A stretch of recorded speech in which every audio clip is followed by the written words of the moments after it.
Hi everyone, it's Naden here again, and today I want to talk about a very important subject. In fact, it's so important I'm dividing it into two podcasts, this episode and the next episode.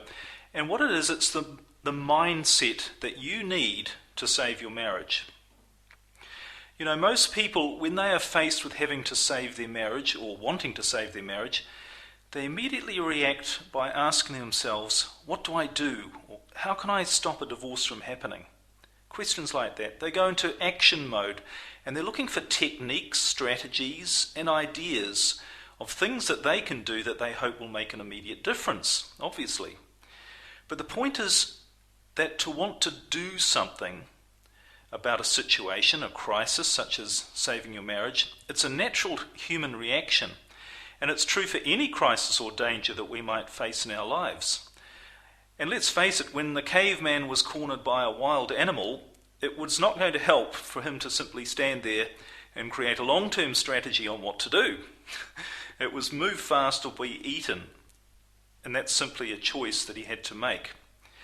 But the thing is, when it comes to saving your marriage, spending your time and your energy focusing on the doing usually makes things worse rather than better. And perhaps you've noticed this already, that no matter what you do, it always seems to be the wrong thing. And you're not getting the results and reaction from your spouse that you would like.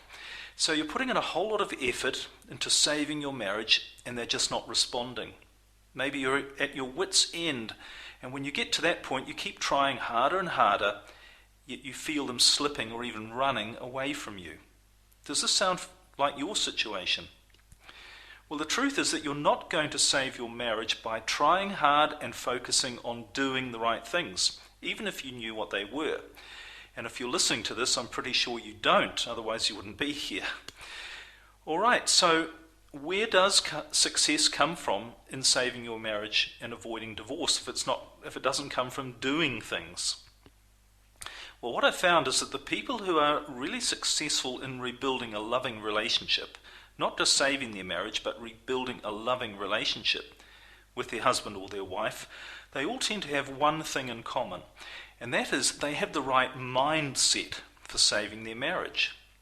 Now, it might be subconscious for most of them, and in fact it usually is, but this is the one key element which, no matter what your situation, it is going to determine whether or not you are not only going to be able to save your marriage, but it's also going to determine how happy and fulfilling your marriage is going to be for you and your spouse in the long term.